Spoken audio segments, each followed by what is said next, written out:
வணக்கம் உறவுகளே, இது நங்கூரம். நான் முருகேசன். இந்த காணொலியை பார்க்கும் நண்பர்கள், உறவுகள் அனைவரும் உங்களுடைய காணொலியாக நினைத்து சப்ஸ்கிரைப் செஞ்சு உங்களுடைய மேலான ஆதரவை கொடுங்கள். நன்றி. வணக்கம். ராமேஸ்வரம் ஒரு ப்ளஸ் டூ படிக்கிற பொண்ணு. அந்த பொண்ணை கத்தியால் குத்தப்பட்டிருக்காங்க, இறந்துட்டாங்க. நம்ம அவங்களுக்கு நம்மளுடைய ஆழ்ந்த இரங்கலையும் அவர்களுடைய குடும்பத்துக்கு ஆறுதலையும் சொல்ல கடமைப்பட்டிருக்கிறோம்.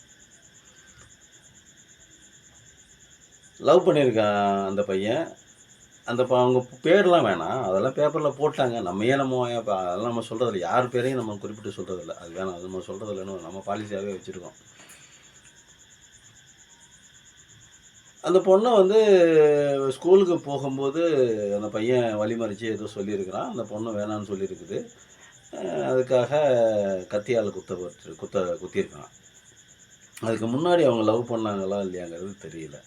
பேப்பரில் படிக்கிற நியூஸு, டிவியில் கேட்குற நியூஸ் வரைக்கும் அது எப்படி இருக்குது அப்படின்னா, ஒருதலை காதலால் அந்த பையன் காதலை ஏற்க மறுத்ததால் கொன்று விட்டார் அப்படின்னு கொண்டுட்டான் அப்படிங்கிற மாதிரி தான் நம்ம படிக்கிறோம். இப்போது அதுக்கு முன்னாடி கூட நடந்திருக்கலாம், இல்லை அந்த பொண்ணு ஆரம்பத்திலேருந்தே அவனை மறுத்திருக்கலாம். ரெண்டு எது அப்படிங்கிறது விசாரணையில் தான் தெரியும். இப்போ அது பேப்பர்லேயும் இப்போ நியூஸாக வந்தது முதல் கட்ட தகவல் அறிக்கை மாதிரி தான். இன்னும் விசாரிக்க தான் அதனுடைய அவனை கைது பண்ணி விசாரிக்கும் போது தான் அதனுடைய முன்னாடி என்ன நடந்ததுன்னு தெரியும். நம்ம பொம்பளை பிள்ளையை கொச்சைப்படுத்தலை. நம்ம வீட்டில் ஒரு தங்கச்சி, நம்ம வீட்டில் நம்ம தங்கச்சிக்கு இது மாதிரி ஒரு பிரச்சனை ஏற்பட்டிருந்தால் நம்ம அந்த மாதிரி தான் யோசிக்கிறோம். நம்ம ரெண்டாவது நம்ம பெரியாருடைய கொள்கைகளை எடுத்துகிட்டு போகிறவங்க, நம்ம அந்த மாதிரிலாம் பெண்களை கேவலமாக நினைக்கிறதில்ல. நடந்திருக்கலாம் இல்லையா? இப்போ அந்த கோயம்புத்தூரில் நடந்துச்சு பார்த்தீங்களா? அந்த பொண்ணு மேலே நம்ம அந்த பொண்ணுக்கு அவனுக்கு கற்பழித்தவங்களுக்கு தான் நம்ம பாலியல் பலாத்காரம் பண்ணவங்களுக்கு தான் நம்ம எதிராக தான் பேசணும். நம்ம அவங்களுக்கு எதிராக தான் பேசணும். ஆனால் அதுக்கப்புறம் அந்த நியூஸுகள் அந்த பொண்ணு தவறான இடத்துல தவறான நேரத்தில் போனது தவறு அப்படிங்கிற மாதிரியான செய்திகள் மனசு கொஞ்சம் கஷ்டமாயிருச்சு. என்னடா நம்ம பொண்ணுக்காக நம்ம அவங்க பண்ணது தப்பு, நான் அந்த சரின்னு சொல்ல வரல. அவங்க பண்ணது தவறு தான். என் காணொலி இருக்குது, இன்னும் பப்ளிக்கில் தான் இருக்குது. அதை எதையுமே என் காணொலி எதையுமே அரெஸ்ட் பண்ணல. நான் எதையுமே எழுதி வச்சு பேசுகிறதும் இல்லை, எதையுமே மறுத்தும் பேசுகிறதில்ல. பேசிட்டேன் சரியில்லை, நான் பேசுனது சரியில்லைன்னா அந்த காணொலியை அப்லோட் பண்ண மாட்டேன், அவ்வளோதான். மற்றபடி நம்ம பேசுனதெல்லாம் சரிதான். அந்த பொண்ணு அது மாதிரி இந்த பொண்ணு முன்னாடி ஏதோ இருந்திருக்கலாமோங்கிற சந்தேகம் நமக்கு தெரியாது இல்லையா? நம்ம தூரத்துலேருந்து பார்க்குறோம். ராமேஸ்வரத்துக்கு நமக்கு எவ்வளோ தூரம் நமக்கு தெரியாது. பக்கத்து ஊரில் இருக்குதே நமக்கு தெரிய மாட்டேங்குது. நம்ம அப்படி இருக்கிற காலத்தில் அதை பற்றி நமக்கு தெரியாது. ஒருவேளை அப்படி இருந்தால் அதுக்கு நான் தீர விசாரிக்கப்பட்டு சரியான நடவடிக்கை எடுக்க வேண்டியது அரசு மற்றும் காவல்துறையின் கடமை. அதில் மாற்றுக்கிறது இல்லை. இப்போ அந்த பொண்ணை லவ் பண்ணியிருக்கிறான், அந்த பொண்ணை குத்தியிருக்கிறான். அவன் எதுக்கு லவ் பண்ணான், எதுக்கு கத்தியால் குத்தினான் அப்படிங்கிறது தெரியாது. ஒரு பொண்ணு தன்னுடைய நம்ம நம்மளுடைய காதலை சொல்லும்போது அந்த பொண்ணு மறுதளிக்கிறதுக்கு எல்லா உரிமையும் அந்த பொண்ணுக்கிட்ட இருக்குது. அது ஏன் இந்த மாதிரியான இளைஞர்கள் புரிஞ்சிக்கவே மாட்டேன்றாங்க அப்படிங்கிறது நமக்கு இப்போ அது ஒன்றுமே புரிய மாட்டேங்குது. நமக்கு ஒன்றும் புரிய மாட்டேங்குது. இப்போது அந்த பொண்ணு நல்லா படிக்கிற பொண்ணு, +2 படிக்கிற பொண்ணு. அந்த பொண்ணு ஸ்கூலுக்கு வரும்போதெல்லாம் வாட்ச் பண்ணியிருப்பாங்க போட்டிருக்கு. முன்னாடி எல்லாம் போயிட்டு ஏதோ வந்திருப்பான் போட்டிருக்குது, ஏதோ கேட்டிருப்பான், ஏதோ ஒன்று பண்ணியிருக்கான்னு நினைக்கிறேன். ஆனால் அந்த பொண்ணு அன்னைக்குன்னு பார்த்து இனிமேல் இது மாதிரி பின்னாடி சுற்றுனீங்கன்னா நான் எங்கள் அப்பா அம்மாட்ட சொல்லிடுவேன், வீட்டில் சொல்லிடுவேன் அப்படிங்கிற மாதிரி சொல்லவும் கத்தியில் குத்திருக்கிறான். இப்போது காதல்லாம் என்ன அப்படின்னா அந்த பையனுக்கு தெரிஞ்சிருக்கா என்னன்னு தெரில. இது ஒரு ஜஸ்ட் ஒரு எதிர்த்தரப்பு ஈர்ப்பு விசை, அவ்வளவுதானே தவிர அது காதல் இல்லை. உண்மையாகவே காதல் என்னான்னு தெரிஞ்சு காதலிச்சிருந்தான் அப்படின்னா அந்த பொண்ணு கத்தியால் குத்துற அளவுக்கு போக மாட்டான். கத்தியால் குத்துற அளவுக்கு போனவனுக்கு எதுக்கு காதல்?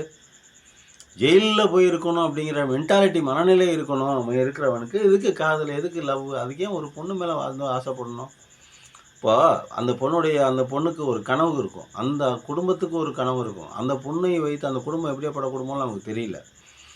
ஏழ்மை நிலையில் இருக்கா, ஒரு நடுத்தர குடும்பத்தில் இருக்குதா, இல்லை நல்லா அப்பர் மிடில் கிளாஸாக இருக்கா, இல்லை அப்படின்னா அதுக்கு மேலே அப்பர் கிளாஸாக இருக்கா அப்படிங்கிறதெல்லாம் நமக்கு தெரியல.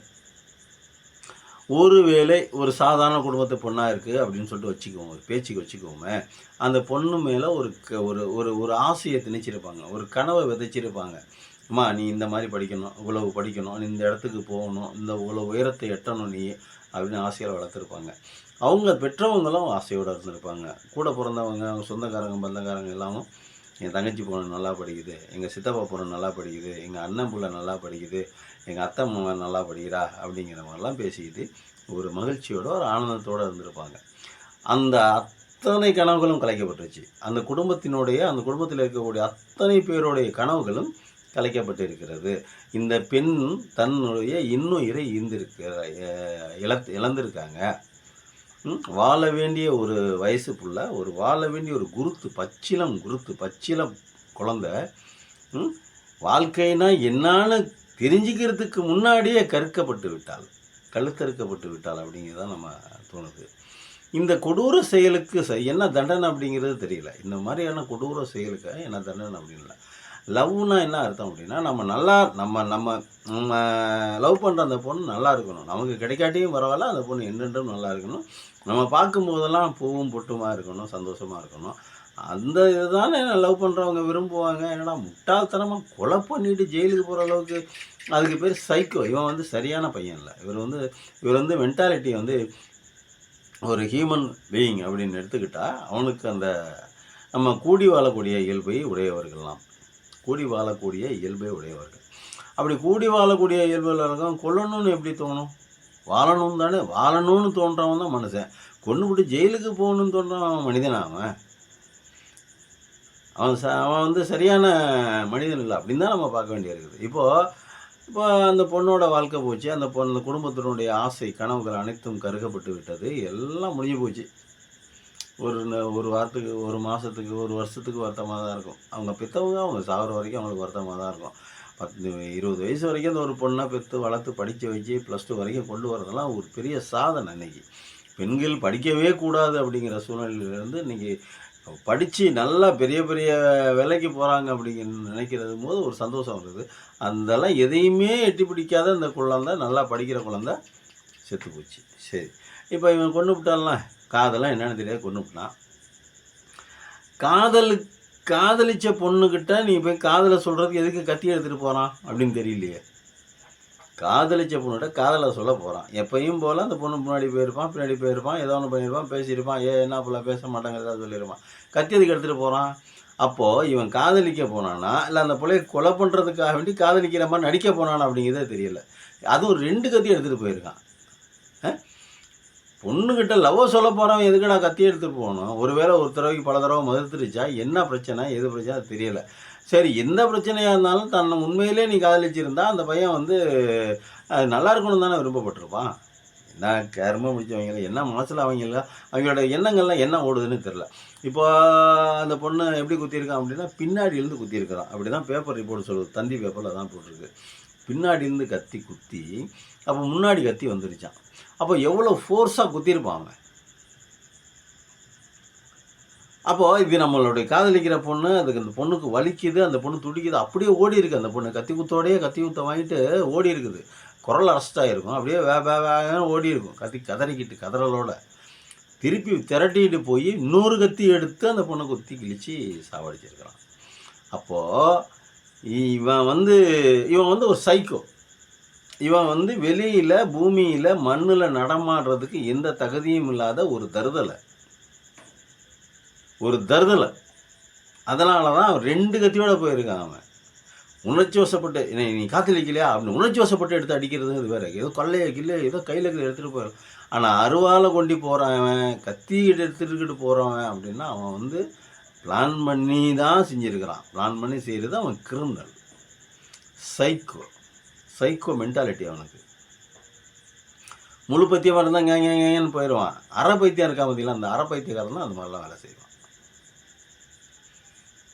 அப்போது அந்த பொண்ணு முடிஞ்சு போச்சு, அந்த பொண்ணு செத்து போச்சு, அந்த கனவுகள் கருக்கப்பட்டது என்னென்னமோ முடிஞ்சு போச்சு வச்சுக்க. அப்போ நீ குத்தி கொன்னீங்களாடா படுபாவி, உன்னை கொண்டு போய் ஜெயிலில் போட்டுருவாங்க. எப்படியா இருந்தாலும் 14 வருஷம் நீ முடிஞ்சு தான் வெளியே வருவேன். நீ தப்பிக்க முடியாதுல்ல. எல்லா ஆதாரத்தோடு தான் மாட்டி எடுக்கிற முடியாது. எப்படியா இருந்தாலும் நல்லா அந்த நீதியரசர் யாராவது எந்த நீதியரசராக இருந்தாலும் உனக்கு தண்டனை உறுதி, அதில் மாற்றுக்கிறது இல்லை. எனக்கு இறந்து போனது வாழ வேண்டிய ஒரு பொண்ணு, வாழ்ந்துட்டு இருக்கிற பொண்ணு கூட இல்லை. வாழ்க்கைக்கு என்ன அர்த்தம்னு தெரியாமல் செத்து போயிடுச்சு. அதனால் கண்டிப்பாக நீ தண்டிக்கப்பட்டு போவ. உனக்கு குடும்பம் இருக்கும், அம்மா இருக்கும், அப்பா இருக்கும். நாம் இவங்கள மட்டும் வச்சு பேசுகிறது இல்லைங்க, ஜென்ரலாக அதை பேசுகிறோம். இது ஜென்ரலான ஒரு கருத்து, ஒரு பாடம். இன்றைய மாணவர்களுக்கு, இன்றைய மாணவ பருவங்களுக்கு இது ஒரு பாடம். அந்த இதை விடுங்க. இப்போ உனக்கு இவனுக்கு ஒரு குடும்பம் இருக்கும். இவனுக்கு அம்மா, அப்பா இருப்பாங்க. அண்ணன், தம்பிங்க இருப்பாங்க. கூட பிறந்தவங்க இருப்பாங்க. சொந்தக்காரங்க, பந்தக்காரங்க எல்லாம் இருப்பாங்க. இவன் அனாதையா கண்டிப்பா இருக்கிறதுக்கு வாய்ப்பு இல்ல. 90% வாய்ப்பு இல்ல. 10% இருக்கலான்னு வச்சுக்கங்க. எல்லாம் இருக்கையில, அப்ப அந்த குடும்பத்துக்கு ஒரு ஆசை, கனவு இருக்கும்ல. அதையும் கருக்கிட்டான்ல. இவனுக்கு ஒரு லட்சியம், ஒரு ஆசை இருந்திருந்தா இந்த மாரி பண்ணியிருக்க மாட்டான். இல்ல. அதனால தான் பண்ணுனான். இவனுக்கு எந்த லட்சியமும் இல்ல. பொம்பள புள்ள மட்டும் தான் கண்ணுக்கு தெரிஞ்சிருக்கு. அந்த புள்ள எப்படியாவது அடையணும்னு முடிவு பண்ணியிருக்கிறான். அப்படின்னு நம்ம நினைக்கிறோம். அடையணும்னு முடிவு பண்ணியிருக்கிறான். அதுக்கு தடையா இருக்கிற அந்த பொண்ணுடைய வார்த்தைகள் அந்த அவன காயப்படுத்தியிருக்கு. அதனால குத்தி கிழிச்சுப்புட்டான். சரி. இப்ப இவனுக்கும் வாழ்க்கை போச்சு. இவனுக்கும் வாழ்க்கை போச்சு. யாருக்கு என்ன பிரயோஜனம்? 14 வருஷம் கழிச்சு ஜெயிலேருந்து இவன் வெளிய வந்தானா, இவன யாரு மதிப்பாங்க? யாரு கொண்டாடுவாங்க? யாரு அவனுக்கு தூக்கி சுமப்பாங்க? இவனுக்கு யாரு வேலை வெட்டி தருவாங்க? இன்றைய மாணவர்கள் இதெல்லாம் சிந்திக்கணும். ஒண்ணு நம்ம உணர்ச்சி வசப்பட்டு தப்பு பண்ணா கூட நம்மளை இந்த சமூகம் மதிக்காது, மரியாதை கொடுக்காது. நம்மளுடைய வாழ்க்கை அதோகதி தான். நம்மளுடைய வாழ்க்கை நடுத்தெருவுல நட்டாத்துல நிப்பாட்டி விட்டுரும் இந்த சமூகம் அப்படிங்கிறத உணரணும். கொலைகாரனை யாருங்க வேலைக்கு தருவாங்க? கொலைகாரனை நம்பி யார் நம்ம வீட்டுக்குள்ள சேர்ப்பாங்க? கொலைகாரனை யாரு இப்ப நம்ம என்ன வேணாலும் எப்போ வேணாலும் செய்வானே! அப்படிங்கிற மாரி பயப்படுமா? பயப்படாதா? அந்த சமூகம் பயப்படுமா? பயப்படாதா? யார் வேலை தருவாங்க? யார் வேலை வெட்டி தருவாங்க? பொழைக்கிறது எப்படி? அடுத்தாப்புல 15 வருஷம் கழிச்சு, 10 வருஷம் கழிச்சு, 15 வருஷம் கழிச்சு நீ வெளிய வரும்போது திங்கணுமே எப்படி? இதெல்லாம் சிந்திக்கலன்னா வாழ்க்கை போச்சா? அப்போ நீ என்ன பண்ணியிருக்கிற? ஒரு குடும்பத்தை அழிச்சிருக்கிற. ஒரு குடும்பத்தினுடைய கனவுகளே அழிச்சிருக்கிற. ஒரு சின்ன பொண்ண காலி பண்ணியிருக்கிற. உன்னுடைய வாழ்க்கையும் கெடுத்துக்கிட்ட. இது என்ன மனநிலை? இது என்ன மென்டாலிட்டி? எதுக்கு நீ பொறந்த? நீ பொறந்ததுக்கான அர்த்தம் என்ன? ஒண்ணும் தெரியல. போச்சு இப்போ. உன் உயிரும் போயிரும். டைரக்ட்டா உனக்கு இன்னும் தூக்கு தண்டனை குடுக்குறது கூட ஒரு நீதிபதிக்கு ரைட்ஸ் இருக்குது. கண்டிப்பா குடுப்பாங்க. எனக்கு தெரிஞ்சு நான் சொல்றேன் நானு. ஏன்னா, ஒரு வாழ வேண்டிய பொண்ண கொடூரமா கொன்றுருக்கல்ல. ஏதோ ஒரு எதிரிய கொன்ற மாரி கொன்றான். பின்னாடி இருந்து குத்தி, முன்னாடி கத்தி வந்திருக்கு அப்படின்னா, அவன் எவ்வளோ வலிமை பிரயோகப்படுத்தியிருப்பான் அந்த இடத்துல. இதெல்லாம் நம்ம நல்லா சிந்திக்கணும். இந்த கால மாணவர்கள், இந்த காலத்தில அந்த ஸ்கூலு படிப்பை நம்ம மறு ஆய்வு செய்யக்கூடிய நிலைமையில நம்ம இருக்கிறோம். அதனால கல்வி தரங்கெட்டு போய்க்கிட்டு இருக்குது. கல்வி இந்தியாவிலே உயர்ந்த மாநிலம் தமிழ்நாடு. ஆனா, அந்த கல்வி மனப்பாடம் பண்ணி ஒப்பிக்கிறது, எழுதுறது இந்த லெவல்ல மட்டும் தான் இருக்குதே ஒழிய, வாழ்க்கை பாடங்களை, வாழ்க்கை சம்மந்தப்பட்ட விஷயங்கள சொல்லி தர்றதுக்கு வாய்ப்பு இல்லாம இருக்குது. அதனாலேயே மாணவர்களுக்கு இந்த முன்கோபம், அவசர புத்தி, இந்த எடுத்தோமா கவுத்தோமான்னு பேசுறது, வீட்ல யாரையும் மதிக்காம பேசுறது, நான் தான் பெரிய ஆளுன்னு பேசுறது, இந்த மாரி சின்ன கெட்ட பழக்கங்கள்லாம் அது ஒரு பெரிய கெட்ட பழக்கமா போயி, சமூகத்தையும், சமுதாயத்தையும் மாற்றி அமைக்கக்கூடிய வேலைய அது பார்த்துக்கிட்டு இருக்குது. அதனால தமிழ்நாடு அரசும் சரி, பெற்றோர்களும் சரி, இந்த கல்வி முறைய தான் மாத்துறதுக்கு, அறிவு சார்ந்த விஷயங்கள சொல்லி தர்றதுக்கு, குடும்பம்னா என்ன? வாழ்க்கைன்னா என்னன்னு சொல்லி தர்றதுக்கான ஆயத்தமான வேலைகளை செஞ்சா நல்லாயிருக்கும் அப்படிங்கிறது நம்மளுடைய கருத்தாக இருக்குது. ரொம்ப நன்றி. மிக்க நன்றி. இன்னொரு காணொளியில சந்திக்கிறோம். நன்றி.